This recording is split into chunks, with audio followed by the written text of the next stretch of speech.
황해도 신천에 가면 장계교회라고 있었다 그래요. 네, 그때 그 안에 오명신 집사님이라는 분이 실제로 계셨는데 그 장계교회에는 면장 부인도 있고 마을 사람들 어르신들도 있고 모두가 함께 나와서 이렇게 교회에서 예배를 드린 거예요. 그런데 이 오명신 집사님은 다른 사람하고는 다 친하대요. 두루두루. 그런데 딱 한 사람하고 안 친했는데 면장 부인이랍니다. 그래서 마음속에 늘 올 때마다 뭘 품고 있었냐 하면 저 면장 부인 좀 어디로 갔으면 좋겠다. 제발 다른 교회 갔으면 좋겠다라고 늘 생각했었대요. 그런데 사실은 이런 상황 속에서 오명신 집사님의 가정을 좀 먼저 볼 필요가 있는데 그 가정에서 예수님을 믿는다는 이유만으로 남편에게 그렇게 수도 없이 맞았답니다. 그리고 여러 번 쫓겨나고 머리 밀리고 성경 찬송도 다 불태워졌대요. 그런데 옛날 어르신들 정말 대단했죠. 남편 영혼을 위해서 끝까지 눈물로 기도합니다. 그런 상황인 거예요. 그런데도 교회만 오면 면장 부인은 다른 교회 갔으면 좋겠다. 이런 상황입니다. 근데 어느 날 남편이 또 술을 먹고 온 거예요. 그래서 집에 딱 왔는데 부인이 없는 겁니다. 알고 보니까 아내가 오명신 집사님이 부흥회에 참석하러 간 거예요. 그래서 술을 더 한 잔 이렇게 하시고 갔어요. 근데 마침 그때가 언제냐면 마지막 주여 삼창 기도회 때인 거예요. 주여 하니까 불 다 꺼놓고 어둑어둑한 겁니다. 그래서 가서 딱 보니까 저기 아내가 있는 거예요. 오케이 이리 와 하고 머리 끄덩이를 딱 잡아가지고 사정없이 팼다는 거예요. 주먹으로 막. 그래서 끌고 나와가지고 문 앞에 딱 나가려고 보니까 자기 아내가 아닌 거예요. 그렇게 신나게 팼는데 그렇게 때렸는데 알고 봤더니 그 여자는 누구냐? 면장 부인이었다. 그래서 이 사람이 술 기운에도 살려달라고 자기 이제 무조건 감옥이니까 제발 살려달라고 빌었대. 그러자 거의 막 너무 많이 맞아가지고 피를 질질 흘리면서 그 피를 닦으면서 이 면장 부인이 뭐라고 얘기했느냐라는 거죠. 딱 두 가지를 지키면 감옥에 보내지 않겠다 그랬답니다. 딱 하나는 뭐냐면 오명신 집사를 때리지 마라. 두 번째는 뭐냐면 교회에 나와야 된다 그랬습니다. 결국 그분이 예수님을 믿고 아내도 때리지 않고 교회의 안수 집사님이 되셨답니다. 여러분 조금 어이없는 이야기겠지만 그렇게 싫어했던 면장 부인을 통해서 이 오명신 집사님은 남편이 구원받는 은혜를 경험하게 되죠. 어이도 없고 신기하기도 했을 거예요. 정말 하나님께서는 우리가 이해할 수 없는 상황과 만남을 통해서 어떨 때는 나를 회복시키시고 나를 도와주시기도 한다라는 겁니다. 여러분 오늘 말씀에 보면 도저히 이해할 수 없는 만남이 나옵니다. 바로 좌절에 빠진 엘리야, 힘없는 엘리야, 또 하나는 아주 가난한 과부의 만남입니다.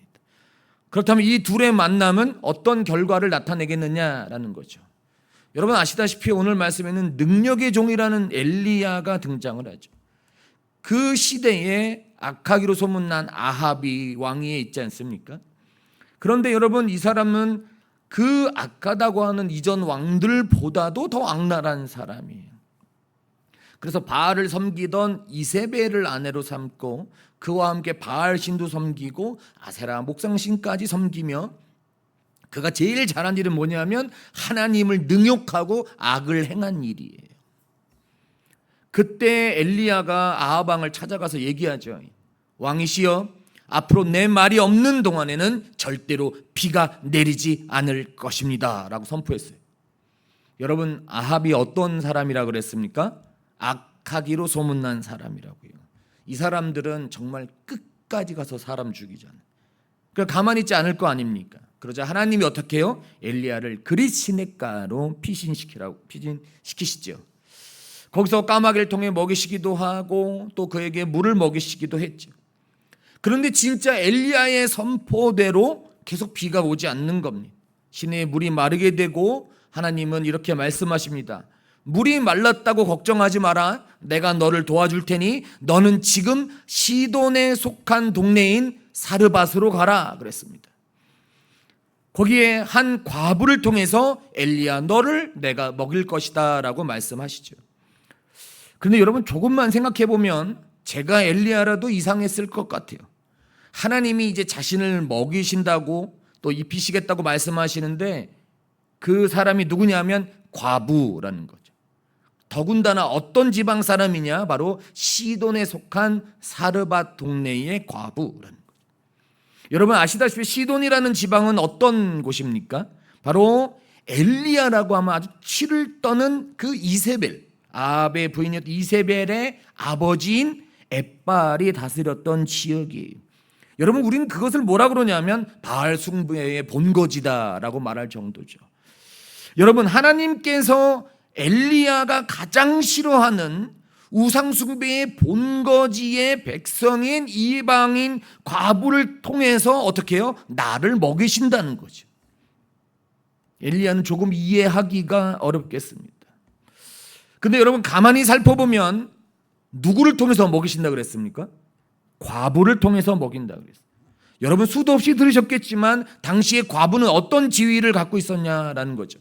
여러분 남편을 일찍 여의고 혼자 살아가는 사람들로 가난하고 힘이 없는 사람들입니다. 여러분 재미있는 얘기 하나 해드리면 절대 과부라고 해야지 미망인이라고 하면 안 됩니다.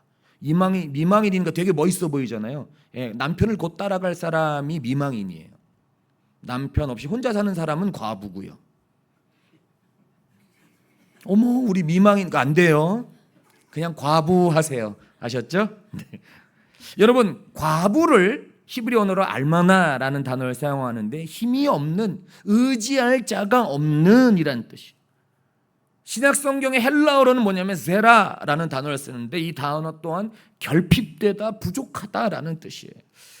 즉 과부가 어떤 존재냐면 아무것도 없이 자신을 지키기 어려운, 잘 못했던 그런 존재로 여겨졌던 불쌍하고 연약한 사람들이었다는 거예요. 그래서 여러분 이스라엘 사회에서는 형님이 죽으면 형수를 취해서 그 형수를 먹여 살리는 계대 결혼 풍속이 있었습니다. 음란한 게 아니고요. 이 레비라트 결혼이라고 불렸던 이 결혼에서 가장 중요한 특징이 하나 있는데 그건 뭐냐면 바로 형제가 자식 없이 죽었을 때라는 겁니다. 형제가 자식 없이 죽었을 때 그 남은 형제가 과부 형수와 결혼하여 죽은 형제의 이름과 상속을 이어주는 제도다라는 거예요. 그래서 이런 풍속으로 인해서 이 과부들은 또 대를 잇게 할 수도 있고 또 자신도 보호받을 수 있었어요. 그런데 여러분 오늘 성경에 나온 과부는 어디 사람이라고요? 시돈에 속한 사르밧 과부, 이방인이잖아요. 그러니까 바알 숭배지라 불리는 이방 문화권에 속해서 계대 결혼에 적용을 잘 받지 못했던 사람. 그런데 더 중요한 사실은 뭐냐면 이 사르밧 과부에게는 누가 있었습니까? 아들이 있었어요. 설사 이 사람이 이스라엘 본토 사람이었다고 해도 그는 보호받을 수 없었다는 거예요. 여러분 그러니까 이 사람은 진짜 여러분 한 번만 하겠습니다. 똥구멍이 아주 찢어지게 가난한 사람이에요. 우리가 수도 없이 많이 배치지 않았습니까? 하나님이 엘리야 자신을 먹이신다는데 세상의 이방 여인의 가장 정말 어려운 과부를 통해서 먹이신다는 거죠. 우리가 생각하기에 하나님 모습은 이해가 안 돼요.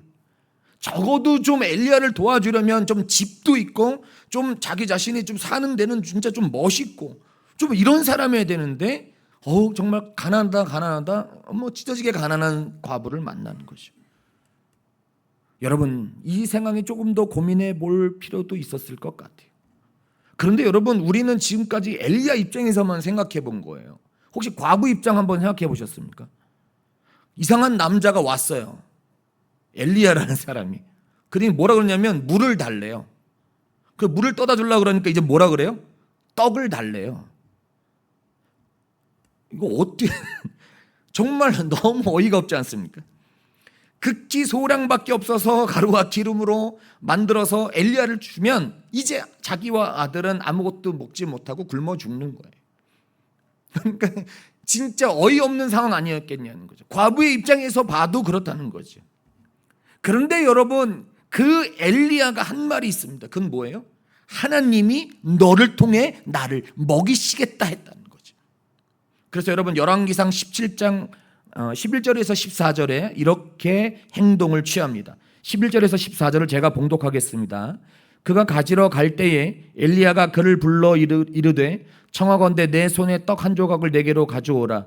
그가 이르되 당신의 하나님 여호와께서 살아계심을 두고 맹세하노니 나는 떡이 없고 다만 통에 가루 한 움큼과 병에 기름 조금뿐이라. 내가 나뭇가지 둘을 주어다가 나와 내 아들을 위하여 음식을 만들어 먹고 그 후에는 죽으리라. 엘리야가 그에게 이르되 두려워하지 말고 가서 내 말대로 하려니와 먼저 그것을 나를 위하여 작은 떡 한 개를 만들어 내게로 가져오고 그 후에 너와 내 아들을 위하여 만들라. 이스라엘의 하나님 여호와의 말씀이 나 여호와가 비를 지면에 내리는 날까지 그 통에 가루가 떨어지지 아니하고 그 병에 기름이 없어지지 아니하리라 하셨느니라 그랬습니다. 첫째가 뭡니까? 나뭇가지를 주우러 온 여인에게 물을 줘라는 거죠. 그러자 그 여인이 가져다 주려고 하자 엘리야가 뭐라 그래요? 둘째로 나 떡 좀 만들어서 갖다 줘라고 더 무리한 요구를 합니다. 그래서 여인이 뭐라고 얘기합니까? 엘리야님, 저 누구신지는 잘 모르겠으나 저한테는 통에 가루가 요만큼 있는데 그거에 기름도 요만큼 있어요. 이거 반죽 그렇게 해가지고 조금 구워서 아들이랑 이거 먹고서 나는 어떻게 해요? 이제 아들과 죽으려는 거예요. 그런데 그것도 먹으려고 하는데 뗄감이 없어서 나뭇가지를 주우러 온 그런 여인입니다. 그런데 여러분, 엘리야는 이런 상황을 보았음에도 불구하고 그 마음속엔 뭐라 그럽니까? 하나님이 너를 통해서 나를 먹이실 거라는 거죠. 그것을 이 안에 갖고 있는 거예요. 하나님의 공급을 확신했던 겁니다. 그러니까 이 과부에게도 담대히 요청할 수 있는 거예요. 그리고 그 과정을 통해서 과부도 믿음의 자리로 초대해낼 수 있었던 것이죠. 결국 여러분, 이 사르밧 과부 또한 순종의 자리까지 나아올 수 있었던 겁니다. 여러분, 하나님께서는 과부의 순종과 엘리야의 믿음, 즉 이 둘의 귀중한 만남을 통해서 멋진 기적을 만들어내셨어요. 조금밖에 없던 그 가루와 조금밖에 없었던 그 기름이 비를 내려주시기 전까지 끊어지지 않는 놀라운 기적을 체험하게 되는 거죠. 여러분, 조금 더 넓은 의미로 해석한다면 엘리야와 과부뿐만이 아니라 그의 모든 식구들까지 어떻게 해요? 풍족히 여러 날 먹었다 그랬습니다. 여러분, 이건 뭐예요? 이 기적으로 인해서 하나님께서는 엘리야와 과부 그 친족들까지도 결국 가난에서 벗어나게 해주시는 거죠. 여러분, 하나님의 말도 안 되는 이 둘의 만남을 통해 둘 다 사는 역사를 만들어내셨습니다. 여러분, 하나님의 계획은 1.1획의 오차도 없다는 거예요. 오직 엘리야는 과부를 통해서, 과부는 엘리야를 통해 둘 다 사는 역사가 일어나는 거죠. 이것이 우리가 그렇게 많이 이야기했던 합력하여 선을 이루어내시는 것입니다. 여러분, 예전에 TV 특종 놀라운 세상 이런 거 많이 보셨죠? 저도 옛날에 많이 봤는데 중국에 가면 어린아이가 한 명 있었어요. 그 아이가 5살, 6살 정도 되는 아주 귀여운, 제가 봤는데 눈이 저보다 한 3배 정도 이렇게. 막 뚱뚱, 제가 막 소세지 같은 애들 되게 좋아하잖아요. 막 그 아이 이름이 루원더라는 아이예요. 근데 아이를 보니까 그냥 뽀동뽀동하니 너무 귀엽고 그런데 이 아이가 왜 이렇게 유명해졌을까라고 제작진이 잘 몰랐대요. 그런데 나중에 촬영을 하다 보니까 특이한 사항을 하나 발견됐는데 그건 뭐냐면 부모님이 보이지 않고 할머니만 보이는 거예요. 할머니가 키워주고 있는 거죠. 그래서 왜 이렇게 할머님이 키우시냐라고 물으니까 그 할머니가 이제 이야기를 해줍니다.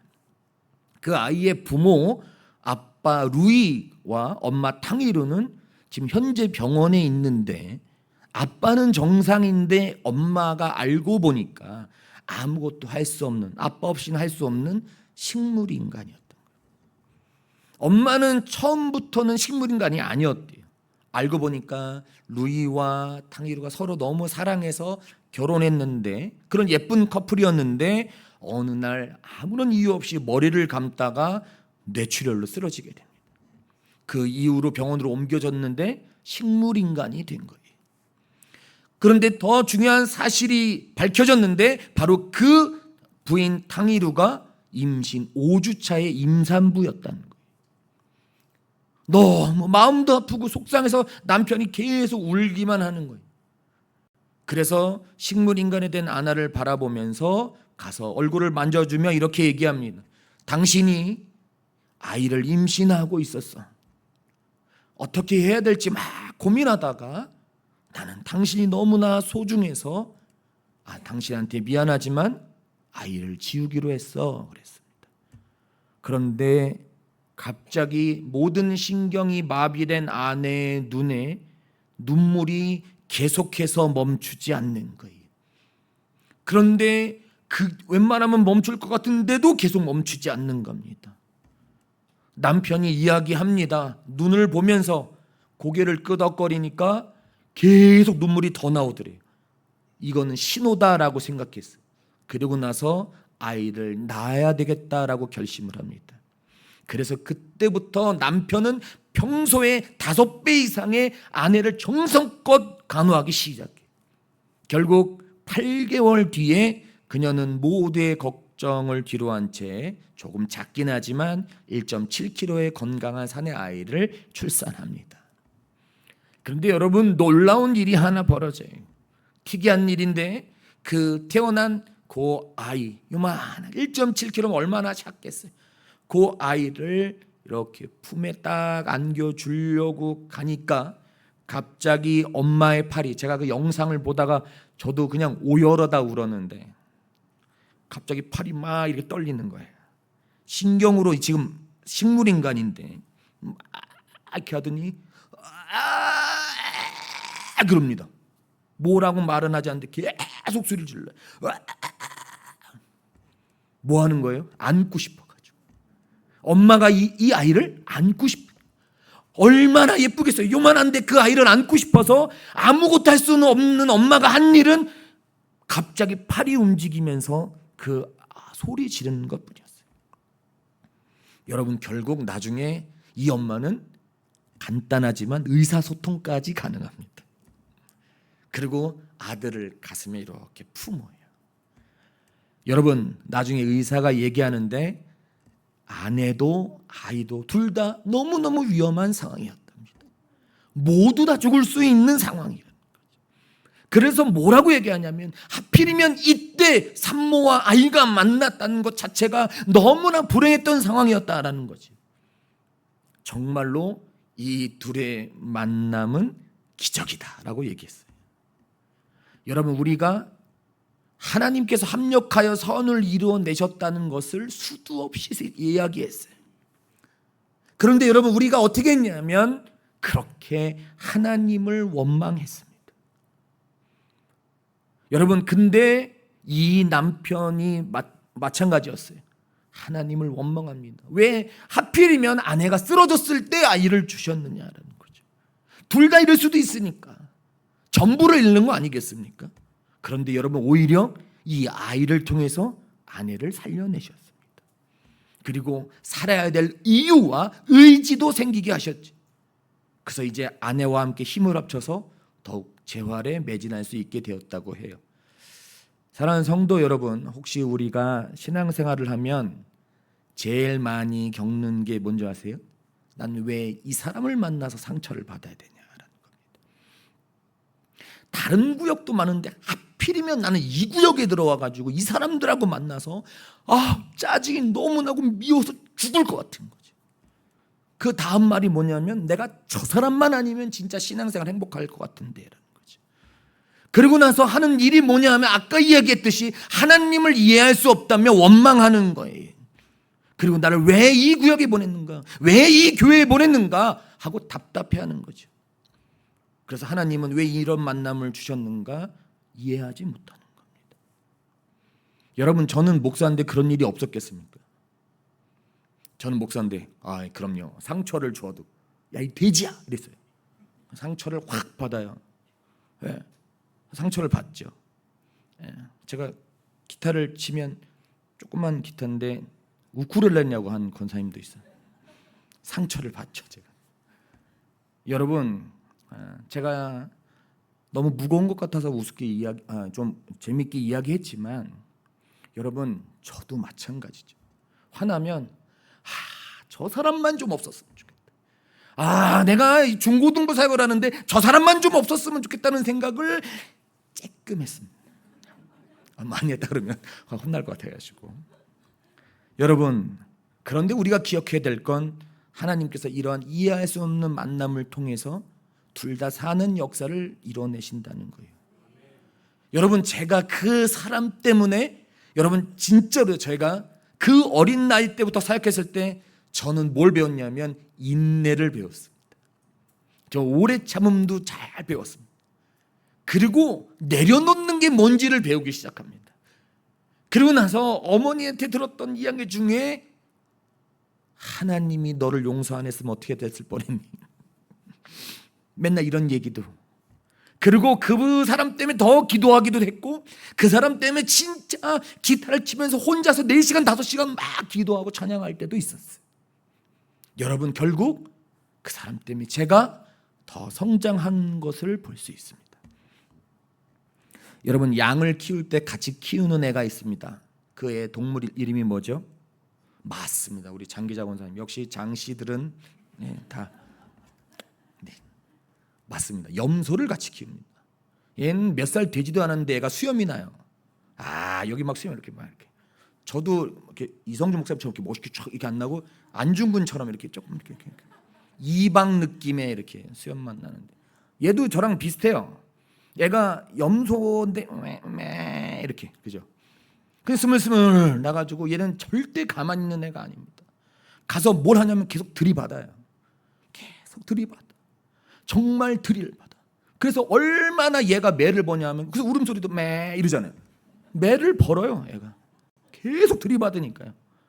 그런데 여러분, 신기한 사실은 왜 얘네들을 같이 키우냐면, 양들은 원래 움직이기를 싫어해서 가만히 잠만 잔대요. 밥만 먹으면. 혈당 스파이크가 온 거죠. 얘가 잠을 자는 거예요, 계속. 그래서 여러분, 혹시 진짜 양 보셨어요? 대관령에서? 저도 봤는데 냄새 되게 나고요. 애들이 움직이지 않고 흰 양인데 회색 같아요, 애들이. 그래서 계속 어떻게 하냐면, 진짜로 제가 가서 가까이 이렇게 봤거든요. 그랬더니 진짜 이러고 계속 진짜 가만히만 있어요. 그런데 이때 얘네들을 움직이게 하는 애가 누구냐? 염소예요. 이게 수염난 애 있잖아요. 걔가 와서 들이받고 하면 진짜 움직이기 싫어요. 몇 번을 들이받아도 참다가 다시 움직여요. 좀 더 움직이고 움직여서 여러분, 그 양의 소화를 돕는 애가 염소랍니다. 그런데 여러분, 더 중요한 사실은 뭔지 알아요? 염소는 장난을 못 치고 들이받지 않으면 얘도 병난대요. 그러니까 얘도 병이 나는 거예요. 양만 이득을 보는 게 아니고 얘도 이득을 보는 거예요. 하고 계속 들이받고, 얘는 싫어, 정말 짜증나, 계속 들이받고 이러면서, 여러분, 그래서 정말 목동의 입장에서는 둘을 같이 안 키울 수가 없답니다. 여러분, 우리가 신앙생활 하다 보면 만나지 말아야 될 것 같은 사람이 꼭 교회에 존재해요. 그런데 양과 염소의 만남을 통해 우리는 둘 다 사는 역사를 깨닫게 되죠.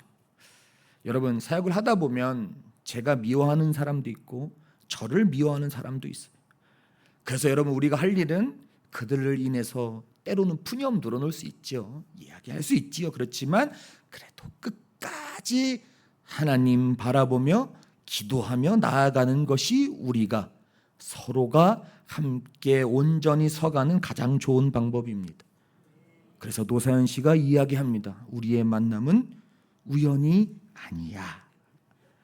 그래서 로마서 8장 28절에 이야기합니다. 우리가 알거니와 하나님을 사랑하는 자 곧 그 뜻대로 부르심을 입은 자들에게는 모든 것이 합력하여 선을 이루느니라 그랬습니다.